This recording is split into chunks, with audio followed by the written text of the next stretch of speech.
We're going to tell you the story tonight about an event that took place on Oahu.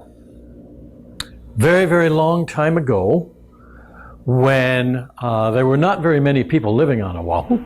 So that was a very long time ago.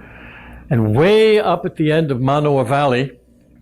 Now Manoa Valley, I'm not sure if you know, it's up above Honolulu, deep into the valley, in toward the mountains there that you can see from Honolulu. And up at the end of that valley lived a man named Maluai. Kind of difficult to figure out what the man's name meant, but one meaning that has something to do with the story can mean toward the pit. So you'll understand as the story goes along. So Manoa Valley is right now where the University of Hawaii is located. And this time he was way up where there used to be a place called, it was Paradise Valley, or Paradise Park. And it was a wonderful botanical garden, and a great place to go through, really jungly and wet in most of the place up there. And that's why, in these ancient times, this man Maluai lived up there, because he was a farmer. And he grew bananas, mai'a, and he would plant those by the running stream because there was a lot of water came down from the rain that hit those mountains. And he grew taro. He used that water to create what we generally today call taro patches, but which is like an irrigated system, almost like a rice paddy. And so his taro, or kalo in present-day Hawaiian, which is a root vegetable, not really, but easier to call it that than not, and a basic Hawaiian staple, why he grew that up there. And he had some drier places up there where he planted hills of oala, which are sweet potatoes, which were a very popular favorite in old Hawaii too. So he was a very good farmer. He didn't have a wife. He had a son whom he loved very much. And every time, when he got his crops, when he was harvesting, gathering his crops, why, he'd pass by the family temple. Now, don't think in terms of something really Greek, or Roman with buildings and domes and things like that. Hawaiian temple, the term for it, that was a personal family temple, was only a platform. It might be a platform made of rocks, or it could be a bamboo platform. Okay? And this would be a place where they would give prayers to the gods and leave offerings. Now, the offerings they left for the gods were always, in the very old days, they would leave food offerings, but so that the god would eat the smell, because that was the spirit part of the food, and the gods were spirits, and so that's what the gods ate. And so they would be left long enough for that smell to really permeate the air and the gods to get their fill. And then later, why, that food would either be shared with other people. In a family one, they didn't have a special priest, but in a bigger one, they would have, the priest would then eat the food, or the family might take that food back in the evening and use it for preparing their meal. At any rate, Maluai was very conscientious, and every time he came from gathering some of his crops, where he'd always stop and leave some at the temple or the altar, let's call it. This went on a regular basis, and he always had abundant crops, and everything was fine. One day he came by and he left a fresh big bunch of bananas and put it on there, and headed on home. Meanwhile, his son, whose name was Ka'ali'i.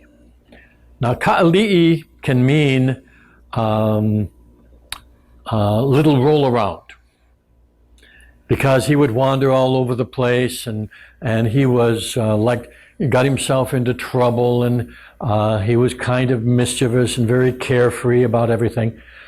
Father loved him anyway.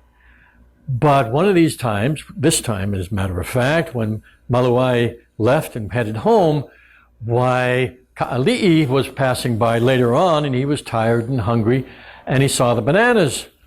So he didn't give any thought to why they were there. It's some part of it he knew, but he just didn't give it any thought. And he went up and he took the bananas and went off someplace and started eating them.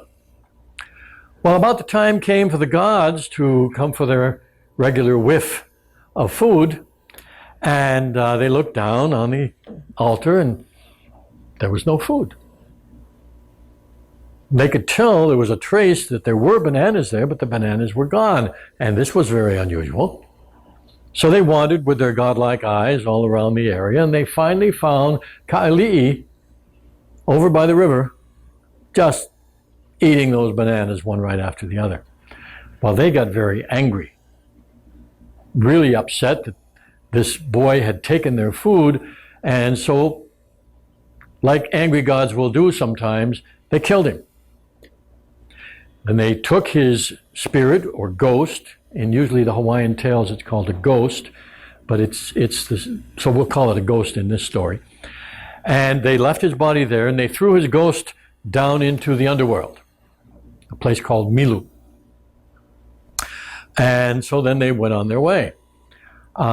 Later on, they happened to meet Maluai, who was heading back to his fields, and they told him what they had done and why.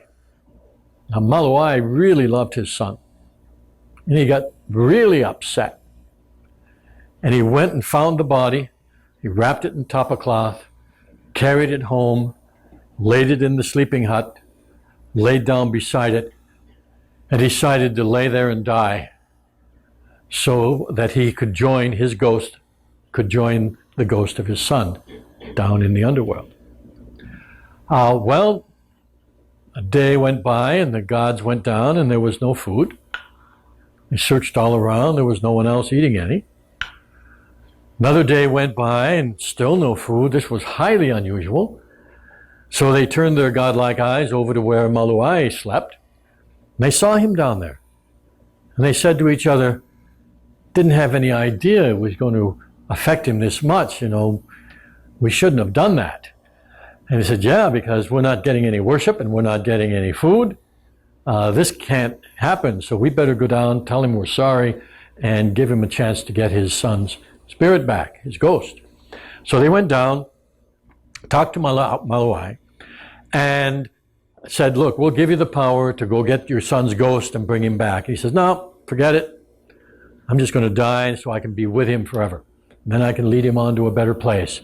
He says, look, we'll give you all the power you need. You can really do this. We'll give you everything that you can get down there safely, come on back, bring him back to life, and start over again. Finally, they persuaded Maluai that this was possible. So they gave him the mana, the spiritual power. They gave him a magical bamboo that was hollow. And into this bamboo, they put special food, and they put special magical weapons, and they put a piece of burning lava. And so then they gave him this to take with him. Well, he had to go and find out where to get into the underworld, because, the gods can just throw you there, but he had to find the entrance. Well, the entrance, as he really knew, he had to come all the way down out of Manoa Valley, almost all the way to the Honolulu airport. Not today, there was no Honolulu airport in those days, okay? But just east of the Honolulu airport is a place called Mauna Loa, or Moana Lua.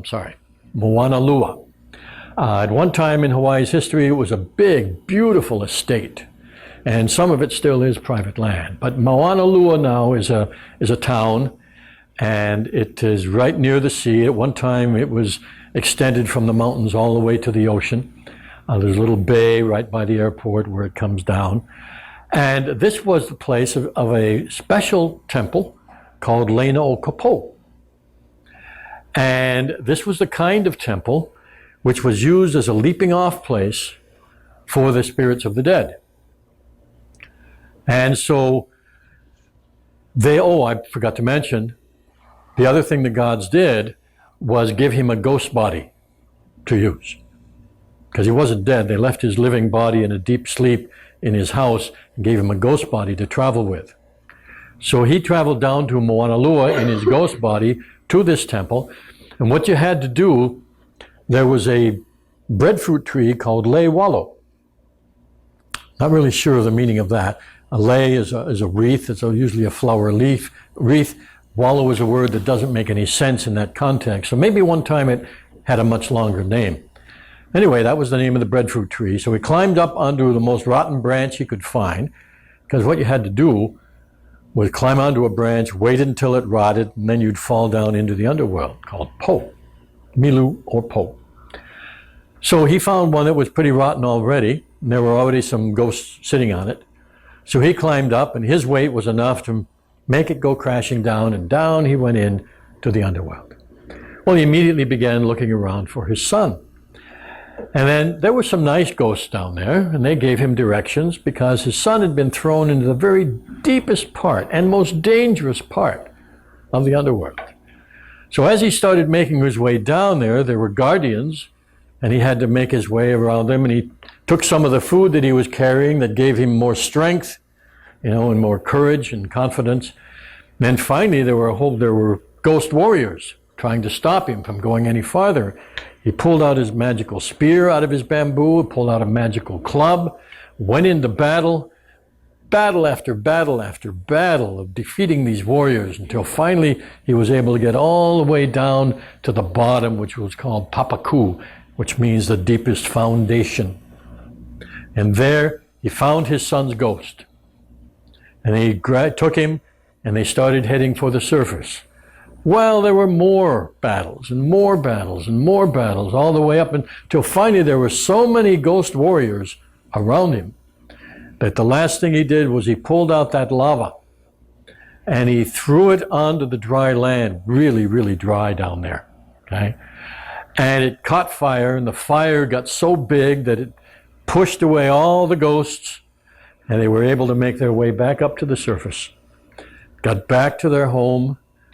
He was able to get his body, he left his ghost body, went back into his own, and then he was able to take the ghost body of his son. Now you had to put it in the body in a special way, so he had to shove it in through the big toe of the boy's body.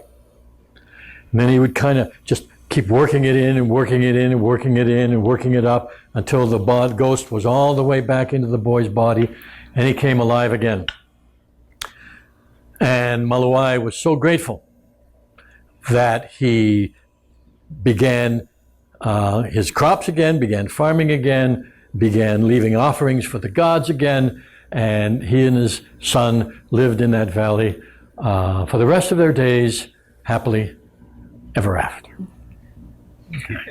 All right, that's a yes. If God is so powerful, why couldn't they go to the mountain and get someone else? The gods don't. No, you gotta understand. Doesn't matter how powerful you are. What matters is how powerful you are in certain areas. Okay. So the gods were able to do certain things, but not able to do other things. Obviously, there was none of the Hawaiian gods who were what we might call all powerful. Okay. They had their powers. They could do what they could do. Getting their own bananas was not something they could do. Yes? Is that how hellfire started? Well, that's a very interesting concept. Maybe that fire is still burning and everybody else just discovered that when they went down there. Very interesting idea. Yes? An interesting part of that story was the big toe. I've heard in legends and some chants and even some stick figures where they're involving this big toe. What is the symbolism of meaning? What's the meaning of this idea of bringing the spirit back in through the big toe? Well, I can give you this kind of a clue. A standard treatment for people who have fainted or lost consciousness is to squeeze the big toe very hard. This is standard treatment. This has been known by people in different parts of the world for an extremely long time, and it's still in use today. Either foot? Doesn't matter which foot. So the possibility is that in the storytelling of bringing the ghost back into a body, because they didn't distinguish between whether a person was in a coma or whether they were dead. Okay? The consciousness was gone, the consciousness was gone. And this worked often enough that it became the way to bring the spirit back into the body. But you had to go on a journey into the underworld first many times. What's the connection, medical? How did they discover that, okay, that's all? Well, they discovered it was a folk thing that was discovered by doing it. Medically, Where did they start with the tone or with the thinking? medically, the only place where you would find any connection would be in reflexology or in acupuncture, And that both of which are supposed to have direct connections to the head. Right. Anybody who stubs his toe really gets the attention. Oh, yes, right. Your awareness just goes there so immediately. There's probably a direct nerve line from big toe into the brain. Right. Yes. Is there a particular reason why you chose that story to tell? In terms of some kind of a parable or some lesson? Well, I could sit here and create a parable out of it. In fact, I could, if I wanted to, bring all 7 principles into it, if you wanted to. But I told the story because I thought it was interesting, okay? And not with the intention of making it into a parable. But it could easily have been done, okay? Because, first of all, he believed in the gods. This was first principle. The gods believed that they needed him to give them the offerings. That's still first principle, okay? So there was something. The second principle says that there are no limits. Well, in this, especially in Hawaiian, they did not have any barriers or ideas of limits between the spiritual and material worlds. They didn't have the concept of those two things being different. And we see this in the story with the fact that the gods, wandered along and stopped and talked to Maluai as if it were the most natural thing in the world. And he didn't think it was anything special either. Okay? The spirit and material worlds are together. Okay? We can see in the next one, which is the focus. Energy flows where attention goes. Maluai used his focus. Well, first of all, his son focused only on what he wanted. Okay? The gods focused on their lack of what they wanted. And Maluai focused on dying. And he was well on the way before the gods changed his focus and got him to do something different. he actually focused on Okay. being with his son. What's that? He focused on being with his son. That's right, he did. The gods showed him a different way to do that. But that's the last principle. I'm not going to get to that one yet. Now is the moment of power. So as soon as he had the means, why, he took right off. He didn't wait. He didn't make plans. He acted in the present moment. And in the present moment, he was in the tree. And in the present moment, he fell into the underworld. The love, of course, aloha, the fifth principle, that to love is to be happy with, that was the whole motivation here. Okay? Love was the motivation for him going through all of that in order to help his son and bring him back into the family as a living being. Mana is involved. All power comes from within. The gods told him what to do. They gave him the energy. They gave him the magical tools. They could not reach down and bring his son back. He had to do that. That was his love, his son, his power to do that. And all they could do was help. And effectiveness is the measure of truth. And the means that they gave him, all the things that they gave him, were ways and means that would help him accomplish that task. So we can take the story and find all 7 principles in it. Okay, yes? It could also be looked at from a totally different perspective. If the sun represented a part of him that has, kind of sinned in a way, done something wrong, and so he lost part of himself, and then he went into the underworld to recover that part. And this is it.